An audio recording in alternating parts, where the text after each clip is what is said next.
Alright, so today we're going to do something called creating the armature for a rectangle. And this is something that you can use all the time. You can use it for composition, you can use it for proportional measuring, you can use it for perspective if you're dividing things up for a house or a car or something like that. It's a really good method. And so it works with any rectangle of any size. And again, I can do it for hand sketching. If I was sketching a rectangle like so, and I said, all right, well, I need to go ahead and, again, find the center of this. The easiest way to do that is to use the armature of a rectangle, which says that if I go ahead and I take the diagonals, and I cross the diagonals, I find the middle. So I use this for sketching all the time, and we'll have some upcoming videos that show how I would use it and so forth and so on. But with classical drawing, you start using the rectangle and core shapes like circles and triangles and other things. You use them a lot. So we're going to start with this rectangle. So I'm going to go ahead and draw a very simple rectangle. And the thing about a rectangle is if I don't, and by the way, if I have a line and I need to divide a line in half, I can of course eyeball it and hope and pray to whomever that I get there and that it is right, which rarely happens. And you're never gonna get like dead on, but if we're within like a 64th or 32nd of the inch, for most people they're gonna be like, yeah, that's right on. So I'm gonna start with this rectangle. Now again, it works with any rectangle, and remember that squares are part of the rectangle family. They are rectangles that have the same tall as they are wide, but they are in the rectangle family because rectangles are any it's basically rectangles two sets of parallel lines that meet at 90 degrees. So this angle right here should be 90 degrees right there, and that's a rectangle. So squares of course should conform to that. Now again, if we want to find the middle of any rectangle, now where these lines meet, these points we're gonna refer to these as eyes. The eyes of the rectangle are always watching you. And if I go ahead and I want to find the middle of any rectangle, the old adage X marks the spot is true. So I can take and make an X, and the X is going from the top right corner to the bottom left corner, and from the top left corner to the bottom right corner. And where they cross, this right here is the middle of that rectangle. And I think I started a thought, I didn't complete it, and that is if I have a line I want to divide in half, I can easily, if I have a line like so, now usually it's the longer lines that we have more trouble with like that. Smaller lines we have a little easier time because it's a little easier to jump between right to left and kind of guesstimate. But if I need to find what the middle of this is, I can easily make that be a side of a rectangle. And if I then want to divide this in half, once I've got my little rectangle there, I can then go, well, let's say go corner to corner, go corner to corner, and then bring that down. That's the middle. That should be about, and I can double check because when you're hand sketching, again, it's not going to be perfect, but that's pretty close to the middle of this line. And then I can just erase this off so no one knows how I used it. I'm going to be drawing darker today with these than I normally would do. But again, now this is kind of missed the middle a little bit, but the idea is that this cuts this rectangle in half, both vertically and both horizontally. So it cuts this thing in half horizontally and vertically. So, and not only that, but the rectangles that I get are the same proportion as this rectangle. So if this width divides into this width 1.5 times, so if this was 1 and this was 1.5, in other words, this was 1.5 meaning it's this increment plus half of that. So a 1 to 1.5 rectangle. These rectangles are also 1 to 1.5 rectangles. They stay in proportion. Now, so I've got the halfway point. If I want to find a quarter, I could take any one of these quadrants and I can go from corner to corner and corner to corner, just like so. And what I've done, and I can take this over again, it can go up here. It can go vertically. I mean, I could bring it up onto this line too if I thought I wanted to. Or I can bring it over.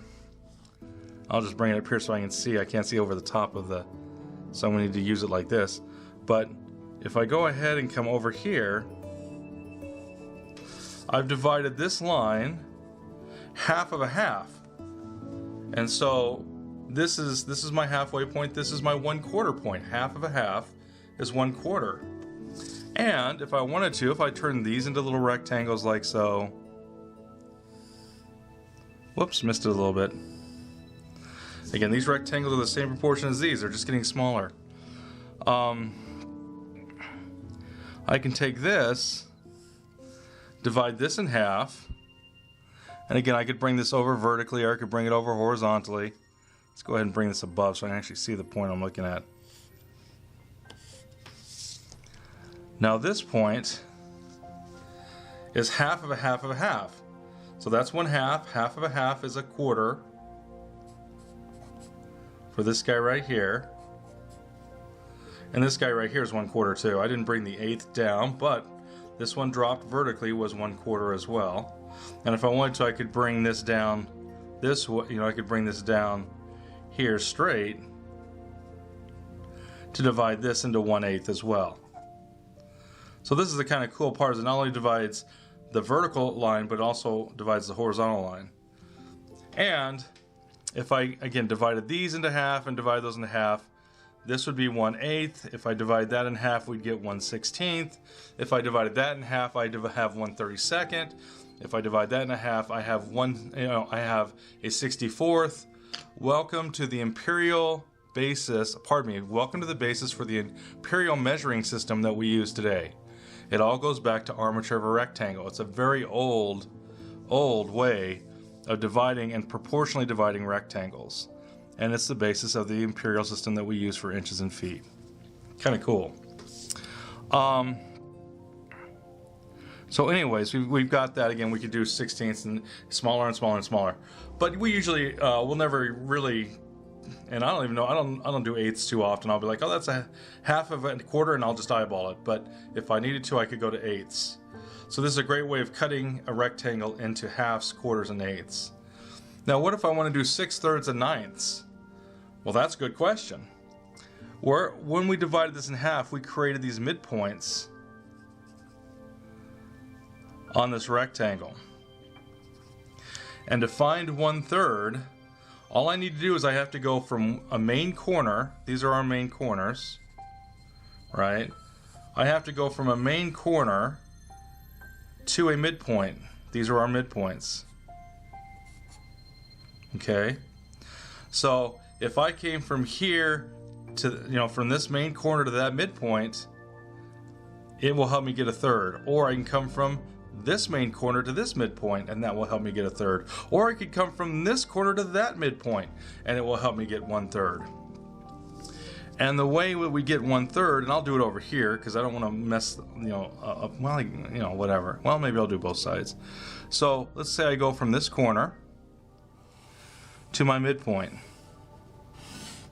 Okay, so I've gone from one corner to my midpoint, and where it crosses the main diagonal, this point right here, this is 1/3. All right, so again, I can use this to find 1/3. Well, what if I wanted 1/3 from the top? Well, the quick way would be to measure this with my thumb and my pencil and come up here and mark it. But if I wanted to use this method, I could go from the main corner here to the midpoint up there.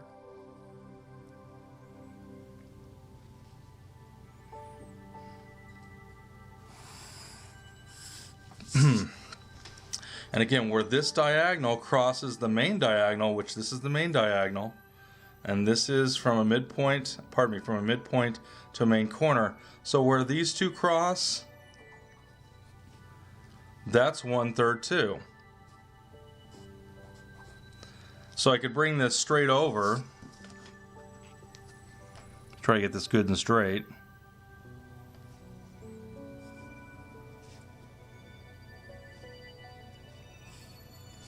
So that's 1/3 there. And then we could bring this straight over. We could also drop it down vertically too.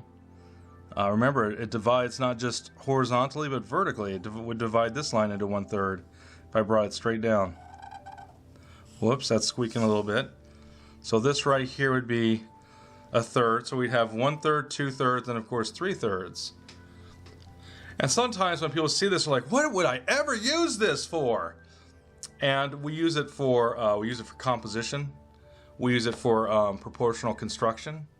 So usually, like if I was drawing a bottle or say a pear or anything like that, and I said, the bulb of the pear is like halfway, and then the cone up here up top, is the other half. I could use this to help me draw out the idea of the pear based on where certain landmarks hit. And so that's what you can do with this thing. If I'm drawing a portrait and I go, hey, the hairline to the brow is 1/3, and then from the brow line to the nose is 1/3, and from the nose to the chin is 1/3, which is the case with portraits, I can put and I've got my little egg shape, and I could say, well, how am I going to divide this into thirds? I could try to eyeball it, or the easier way would be to put it into a rectangle, like so, and then divide this thing up. Whenever you do armature of a rectangle, you always start with X marks the spot, and whoops, this isn't quite square. That's a little better. That means this would be here. That's going to move that a little bit. But anyways, it's not going to move it a ton, so it's going to be much better than if I eyeball it. But again, you always divide it, through the midpoint, vertically, horizontally, and I can say, well, here's my midpoint. There's my, and so I could say that's 1/3. So I could bring that over. That's 1/3 of my egg shape. I could say, well, I need 1/3 down here. So I go, well, here's a midpoint. No, that won't work. All right, let's do this. From here to the midpoint, we'll cross there.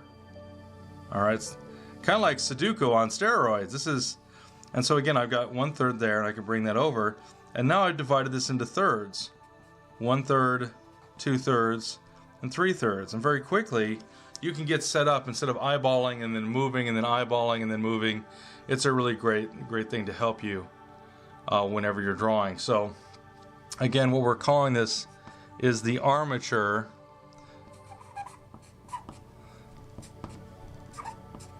people can read my writing. Armature, yeah, of a rectangle. So anyways, I'm just having a little fun. So armature of a rectangle. And again, it seems kind of, when you first start drawing, it seems kind of weird or stoic, or that's not how people draw. But in classical drawing especially, they use this all the time. And there's really nothing better. And once you start to use it in a fluid way, you can erase it, get rid of it, and then continue on. And you're starting off at a better place because you know how to take a rectangle, and using diagonals you can divide it up. So I hope that you take this and can use it. I'll have more videos on using this while drawing stuff. And meanwhile, get out there and be creative. My name is Kevin McCain, and again, I'll have more videos on other aspects. This is one of the fundamental things to understand for drawing. It really is. It's a part of a whole bunch of tools that we use while we draw, and by itself can seem kind of strange and stoic and a little dry. It's a rectangle, and that's so boring. But you can use it in a lot of ways you would never think of otherwise. And once you get into perspective, and if you're doing cityscapes or drawing motorcycles, drawing cars, this becomes invaluable. And or portraits, like I was saying, and or fruit, and or and we use it in composition to break up a rectangle. Again, artists use this all the time. It is a classic It's a classic tool. So I hope you use it and be creative with it. Have a good day and take care.